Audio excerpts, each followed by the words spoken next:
In today's Hangout, we are going to be talking about ways to build our leadership skills, how to become better, stronger, more engaging, and respected leaders. Helping us do that is Jacqueline Whitmore, etiquette coach and founder of the Protocol School of Palm Beach. Welcome, Jacqueline. Hi, Lauren. Nice to be here. You too. I'm so happy to have you here. Thank you for taking out the time. Tell us a little bit about yourself, Jacqueline. Well, Lauren, I'm the founder and director of the Protocol School of Palm Beach, and it's an executive etiquette coaching company, and I work with men and women from all different industries, helping them polish their people skills. I'm also the author of 2 books. The first is called Business Class, Etiquette Essentials for Success at Work, and the second one is Poised for Success, Mastering the 4 Qualities that Distinguish Outstanding Professionals. Great. Well, we're very happy to have you here, and let's just jump right into it. You know, these days it seems like people are just being asked to be well-rounded in all aspects of their lives, and I'm curious to know, in your opinion, what do you think the most important skills a leader needs to have to succeed in today's world? Lauren, there are so many skills that leaders need to have, and they don't acquire them overnight. And that's why many of them call on me to help teach them their people skills, because technical skills account for just a very small portion of a person's success. However, their people skills, their social skills, those soft skills are acquired over many years of time, and we have to make a lot of mistakes before we realize that those skills are important. So that's my job, is to help people become more polished in their everyday lives and become better leaders. Right. You know, you think of these iconic leaders like Steve Jobs, Martha Stewart, people who have built giant empires, and they're not necessarily known for being warm and cuddly. How important is it to be a likable leader? Well, you mentioned a good point. They aren't necessarily known as being warm and cuddly, but what they are known for, they're master connectors. They are master networkers. They can go to their Rolodex, and if they need something, they know who to call. They are great at recommending people. They are just really great at connecting, and that's something that I believe is so important for a good leader to know how to do, is connect with other people. It's not necessarily being warm and fuzzy. You have to be efficient. You have to be good at what you do. But also, I believe you have to have the BLT factor. You have to be believable, likable, and trustworthy. So all 3 of those components are very, very important in being a good leader. What makes somebody a likable person? Well, let's face it, not everybody is going to like us. We hope everyone will like us. If you're like me, you're a real people pleaser. But I realized a long time ago that you can only do the best you can. So what makes a person likable? Usually it's someone who thinks of others first. It's usually someone who's a good team player, someone who's authentic, someone who is responsible, and who looks out for the good of his or her team. Makes sense, makes sense. You know, likability is one thing, but we hear over and over again that confidence is everything. You know, some of us just don't love the spotlight. We don't really enjoy being the center of attention. We get shy around new people. Are we just doomed to fail in the business world? No, believe it or not, I am a little bit on the shy side too. However, I know when to turn on the charm. I know when I have to work a room. I know when I have to teach a course. It's an acquired skill. So no, you don't have to be an extrovert to succeed. In fact, introverts have some of the key qualities that are necessary to succeed. One is being a very good listener. And most of the time, extroverts like to talk. But introverts like to listen, and that's a really important skill that most of us need more practice.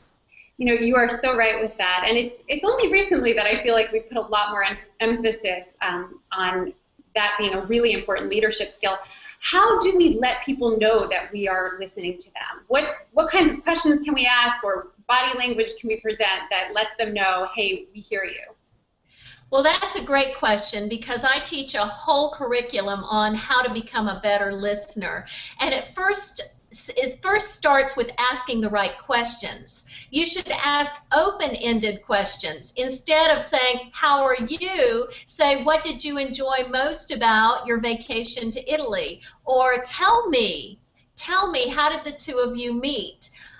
Anytime you start a sentence with tell me, it launches into scintillating conversation. And once that person starts talking, then of course you sit back, you relax, you listen, you interject when necessary, you nod your head, you make great eye contact, all the things that we learned in school that we seem to forget on an everyday basis. So number one, ask the right questions, and number two, nod and make that eye contact, and then when you're ready to disengage from that person, which is a whole nother topic, you have to first engage before you disengage and move on. Absolutely. You know, as you're talking about that, I'm envisioning being at a networking event and kind of going from person to person and making small talk with one and having a serious conversation with another. For those of us who are more introverted or shy, and I know that there is a difference between those two things, what are some tips? How can we, go into those scenarios and come out like rock stars? Well, you first have to be very prepared. I have something called the 5 Ps. Prior planning prevents poor performance. And so you have to know the goal of the evening or the event, and then you have to identify who you want to meet first. For example, you don't have to meet a whole room full of people. If you're more shy or introverted, you might want to just concentrate on 2 or 3 people. But plan your work and work your plan. We've all heard that before. So be prepared and know a little bit about the person. For example, let's say you go to a networking event or a happy hour or a cocktail party and you want to speak to the CEO. And this is a person you don't see very often, but you know he or she's influential and you need to meet this person. Find out a little bit about the CEO first, and then ask someone in the room to introduce you to that person. That person is called the connector. And when someone connects you to a VIP, you hold more weight in their eyes. So I always ask for a connector, and then I always launch into conversation with something about that person.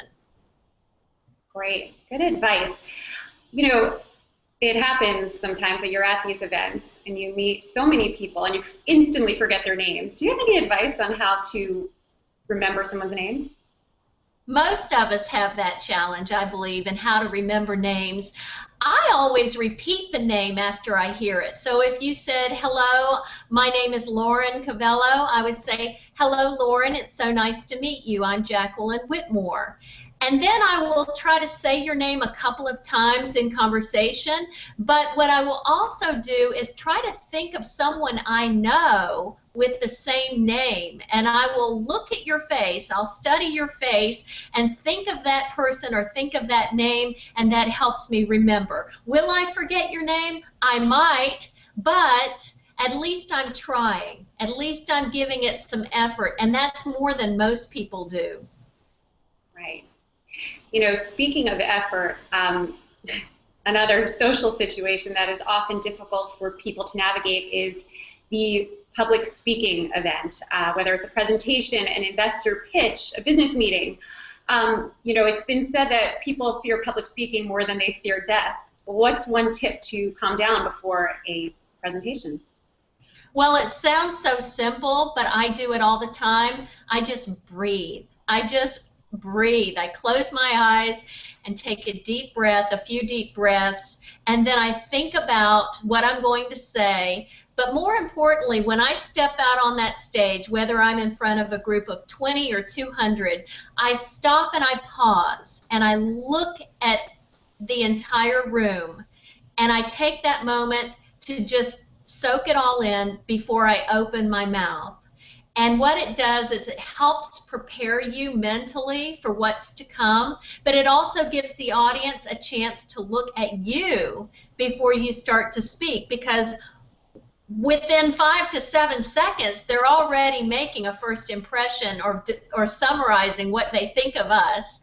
And so it's important to exude that confidence as soon as you walk out on that stage. But I have to say my easiest tip is just breathing. So envisioning the audience naked doesn't really hold up. Well, that works for some people. I haven't ever tried that. And I also think that it's also important to prepare, and if you feel prepared, then you're going to feel more confident. But let me also say this. Let's say you do mess up, or you don't say the speech exactly like you thought you would. Don't worry about it. Things happen, and so the audience wants you to do well. So if you get all flustered and nervous, they're going to get flustered and nervous with you. So when you feel like you've made a mistake, you just skip it and move on. Don't ever point out your mistakes to the audience. Okay, I'm noting this for the rest of this hangout. Another question kind of tied to that, you know, how you articulate is critical to how people perceive you. Do you have some practical tips for improving the effectiveness of your voice? That's something I've had to learn over the years. There was a time when I went to college and I majored in broadcasting. I wanted to be an anchor woman. And one of my professors said to me, "You will never make it in broadcasting because you have a Southern accent." Now, I do have a slight Southern accent, but I really had one back in college. So I had to learn to articulate, and I had to learn that my accent was not a detriment. It was actually an advantage, and it has worked well for me in the etiquette industry. So I guess what I'm trying to tell people is just do your very best. If you have to take a speech course, and I've taken many of them, then go ahead and take a speech course, anything to make you feel more confident. Great. So we're on that stage, we're making our presentation. How do we get people to actually look up from their smartphones and listen to us? How do we get them to engage with us? Well, there's a lot of different tricks, if you will, or tips to get the audience to engage with you. One of the things that I do is I keep my seminars extremely active, and I do a ton of experiential exercises. Studies show that our attention spans last for about 7 minutes. And if you think about watching television, commercials come on about every 7 minutes. It's because we get bored easily and we change the channel. So the same thing happens in a speech. You have to ask a question, or you have to engage in an activity. You have to get the audience to do something, or you might ask them a question and get them to speak back at you. So there's a lot of little tips and tricks to get them engaged. But my favorite way is just doing a lot of exercises, interactive exercises, because people learn by doing. Great, great. You know, you've written for us and told us that we all need to become better storytellers. What do you mean by that exactly? Whenever you go to a movie, you remember the storyline, don't you? And a good movie has a great storyline. If you think about your favorite movie of all time, you could probably recite the storyline to someone else from start to finish. Well, when we're speaking to people, we also have to think about what they will remember. And if you tell them stories, they will remember that most about you. Because if you and I go to a dinner party and I say, "Oh, Lauren, what do you do?" And you say, "Well, I work for entrepreneur.com," I might be saying in my mind, okay, what else? So in other words, my job is as someone who wants to get to know you is I have to ask you questions and try to find ways of connecting with you. And if I tell you a story about myself that might be similar to something that you did in your life, for example, you might say, well, Jacqueline, I just moved to Palm Beach, Florida. And I would say, oh, really? I live there now. Tell me, what did you enjoy most about this area? And where do your children go to school?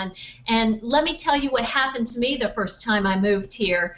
And maybe you had a similar experience. So it's really all about just getting people to remember you by sharing stories about yourself or about them. Mm-hmm. Mm-hmm. What are some things to keep in mind that you should never say during a speaking event? Well, I think I've made all those mistakes. You should never say, I'm feeling really tired today, or I'm feeling really sick today, or I'm just getting over a cold, or I'm not really prepared as much as I would like. You never want to tell the audience what your flaws are, what your faults are. You want to make it seem like you have been prepared for this event for a long, long time. And even though you might be thinking that in your head, you don't have to say it to the audience. And I always say never apologize for something that might have happened beforehand. So you just have to do your best, do your speech, and people will love you. Great. And that's really important advice, because I feel like sometimes we feel this pressure to endear ourselves to the audience, and often by putting ourselves down or expressing our own weaknesses, and you're saying not to do that, correct? Well, you can have self-deprecating humor, but you just don't want to point out the obvious. For example, if the sound goes out, then you wouldn't necessarily say, well, we've been having problems with this sound system for 2 days now, because that seems more like a complaint to the audience. That's obvious. So instead of making a big deal over it, you just might want to acknowledge it and then just move on. Great. Okay. Switching gears a little bit, we're in a 24/7 go culture, and it's very hard for people to unwind, to take time off. You know, you actually are a big advocate of nap taking. Can you tell us a little bit about why it's so good for us and why we all need to have beds in our offices? Well, I don't have a bed in my office, but I do have a couch in the next room, and I haven't taken my nap today, just for the record, but I did take one yesterday. And studies show that even if you close your eyes for 20 minutes a day, if you have a little place that you can go and if you don't have a bed, then maybe you just sit in your chair quietly and close your eyes just for a few minutes and relax. Because if we get unplugged for just a little while, it helps us recharge. And studies have shown that after lunch, there's a period of time where our body starts to want to shut down. And so we need that time to reboot, if you will, and recharge so that we can continue working into the evening if we need to, and especially if you work long, hard hours. You need that little bit of time, 20 to 30 minutes, to recharge. No more than that, because if you go to sleep for 2 hours and then you go into what they call REM sleep, rapid eye movement, and that's counterproductive. Gotcha. Part of the reason that I feel so many of us need to recharge all the time is because we're saying yes to everything. You are a big fan of the word no, and that is contrary to a lot of advice. We're always told, don't let an opportunity pass us by, say yes, you never know where it can lead. Why is no the most important word that you think we'll ever say? I think that most people are afraid to say no because we're people pleasers by nature, myself included. And I had to learn this a long time ago. When I started my business back 16 years ago, I would say yes to every opportunity. And if anybody invited me to a networking event, I'd say yes, yes, yes, yes. Dinner party, yes, yes. And then I realized that I was overextending myself. And to tell you the truth, I just got sick. I literally, physically got sick because I let my body run down. I forgot to take care of my health. I missed a major doctor's appointment, and I ended up getting extremely sick. And so after that point, I realized I need to protect myself, I need to take care of myself and prioritize. So it was just a matter of saying, maybe I don't say yes to this now, maybe I can put this off for later, but let's prioritize and find the things that will grow my business. And there were a lot of things that I was doing that were costing me a lot of money that had no impact on my business whatsoever. So I had to cut out those activities and start focusing on the things that made me happy, number one, but also helped my business grow in the right direction. Sure. Very good advice. You know, kind of in line with that, one person that never likes to hear no is the customer. And in today's world where we have business review sites like Yelp, where people can just voice their opinions about different local businesses, it's more important than ever that you really do serve your customer. So, you know, as a business owner these days, how do you handle unhappy customers? How do you make sure that you're providing the best customer service you can? You know, that question is going to be answered differently by everybody, because my customer is different than, let's say, another entrepreneur's customer. But I can say that you need to be customer-centric and customer service-oriented if you want to succeed in any business. And what that means a lot of times is owning up to your mistakes. That's number one. Don't try to cover them up. Don't try to blame it on someone else.